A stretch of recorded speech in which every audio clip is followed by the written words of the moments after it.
Il y a des gens qui se perdent dans la jungle. Il y a des gens qui se perdent en mer. Moi, je me suis perdu en essayant de plaire. Et pendant des années, je n'ai même pas réalisé que j'étais perdu, parce que de l'extérieur, tout avait l'air bien. J'avais une direction, j'avais un chemin. Le problème, c'est que ce chemin n'était pas le mien. Aujourd'hui, je vais te raconter quelque chose que je n'ai jamais dit aussi clairement.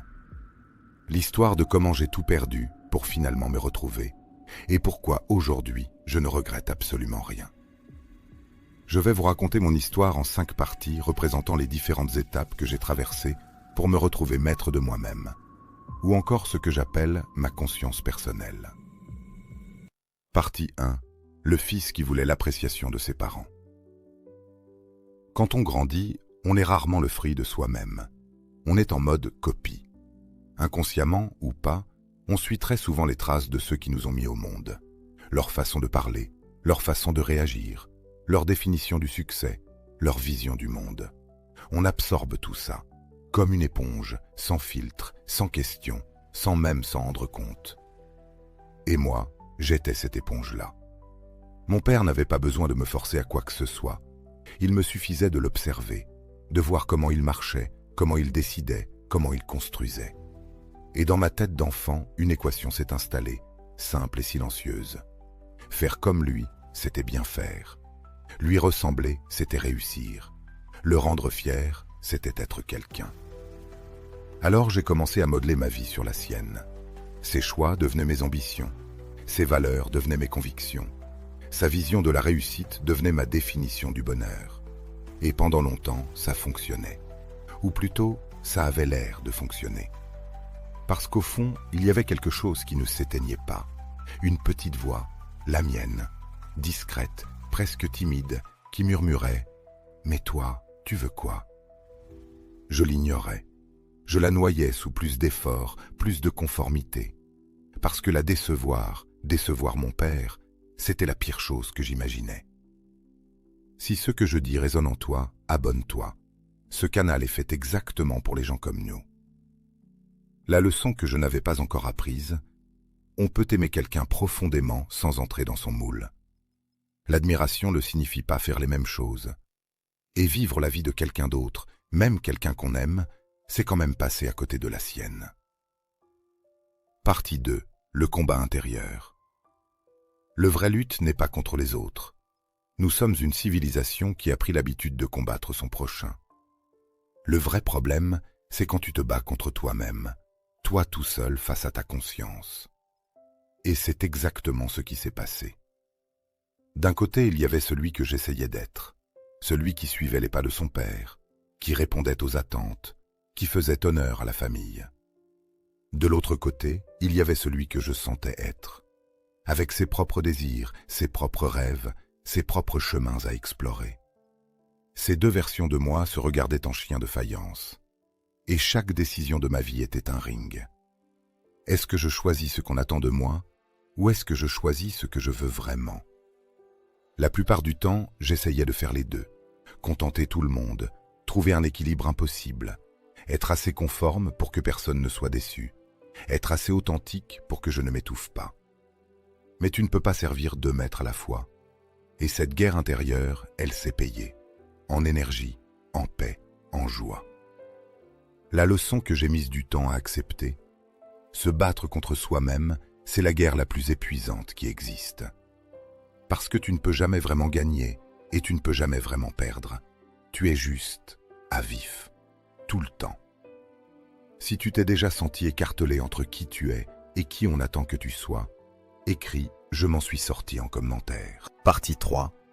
La famille. Contre moi. Quand j'ai commencé à faire mes propres choix, les vrais, ceux qui venaient de moi, ma famille n'a pas applaudi. C'est un euphémisme. Il y a eu des mots durs, des silences encore plus durs. Des questions qui ressemblaient à des accusations. « Pourquoi tu fais ça? Tu penses à qui, là? C'est ça que t'appelles une vie ?» Et tu sais ce que c'est, le pire dans ces moments-là. C'est pas la douleur d'être jugé, c'est le doute. Ce doute qui s'installe et qui te dit « Et s'ils avaient raison ?» Parce que quand ceux qui t'ont toujours protégé se dressent contre tes choix, c'est difficile de ne pas vaciller. Mais j'ai appris quelque chose d'important dans cette période. Les gens qui t'aiment peuvent quand même avoir peur de ta liberté. Pas parce qu'ils sont méchants, mais parce que ta liberté leur rappelle la leur, celle qu'ils n'ont peut-être pas osé prendre. Le combat de ma famille contre mes choix, c'était moins un combat contre moi que contre l'idée que c'était possible de faire autrement. Ça ne rendait pas les mots moins douloureux, mais ça m'a aidé à ne pas les laisser me définir. La leçon que personne ne t'apprend. L'approbation de ta famille, c'est bien si t'as de la chance qu'on approuve tes choix. Mais ce n'est en aucun cas une nécessité. Tu peux les aimer sincèrement et quand même ne pas leur devoir ta vie. 4. Le moment où tout s'est cassé. Il y a eu un moment précis, où j'ai réalisé que j'étais en train de me perdre pour de bon. Pas une révélation dramatique, pas un grand effondrement, juste un matin ordinaire où je me suis regardé dans le miroir et je n'ai pas reconnu l'homme en face de moi. J'avais fait tellement de compromis, j'avais plié tellement de fois, j'avais mis mes propres désirs en veille tellement longtemps que je ne savais même plus ce que je voulais vraiment. Et là, j'ai compris quelque chose de brutal. Personne ne viendra te sauver de toi-même. Pas ton père, pas ta famille, personne. La décision de te choisir, tu dois la prendre seul. Et cette décision-là, elle a un prix. Pour moi, ce prix, c'était de m'éloigner de ma famille. Pas dans la haine, pas dans la rancœur, mais dans la nécessité. Il fallait que je crée de l'espace pour respirer, pour entendre ma propre voix, pour construire quelque chose qui m'appartenait vraiment.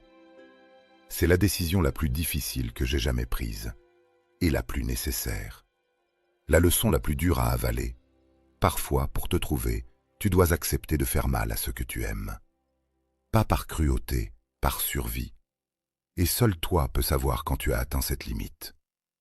Mets un like si tu as déjà vécu ce moment où tu as su que tu devais choisir, même si c'était douloureux. Partie 5. Se reconstruire. Quand tu enlèves les masques que tu portais depuis des années, il reste quoi? C'est la question à laquelle j'ai dû répondre. Seul, sans filet, sans validation extérieure. Et je vais être honnête avec toi. Au début, c'est terrifiant. Parce que tu réalises que tu ne sais pas vraiment qui tu es en dehors des attentes des autres. Tu dois tout réapprendre.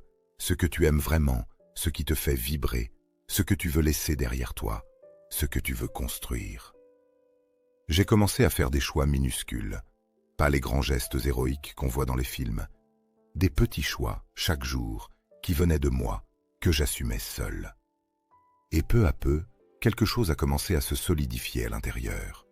Une colonne vertébrale, une boussole, une voix qui devenait de plus en plus claire. J'ai construit ma propre famille, mon propre foyer. J'ai arrêté de courir après l'approbation et j'ai commencé à courir vers moi-même. C'est lent, c'est non linéaire, c'est inconfortable. Mais je suis convaincu que c'est ce qu'il fallait faire, et je l'ai fait. La leçon que la reconstruction m'a donnée, l'identité ne se trouve pas, elle se construit. Et chaque choix que tu fais à partir de toi-même est une brique de plus dans la maison que tu deviens. Si tu n'es pas encore abonné à cette chaîne, c'est le moment. Chaque semaine, je partage des vérités comme celle-là, sans filtre. Aujourd'hui, je suis heureux. Pas d'un bonheur parfait, sans aspérité, d'un bonheur réel, ancré, qui m'appartient. Et quand je regarde en arrière, le combat contre moi-même, le combat contre ma famille, les pertes, les ruptures, les doutes, je ne regrette rien. Pas parce que c'était facile, mais parce que chaque étape douloureuse m'a rapproché de moi. Si tu es en train de regarder cette vidéo, c'est peut-être parce que tu vis quelque chose de similaire. Peut-être que tu portes le poids des attentes de quelqu'un. Peut-être que tu t'es perdu en cherchant à plaire. Peut-être que tu as peur de choisir toi-même. Alors laisse-moi te dire une seule chose. Tu n'as pas à mériter le droit d'être toi-même. Tu l'as déjà. Tu l'as toujours eu. La vraie question c'est, est-ce que tu es prêt à l'exercer?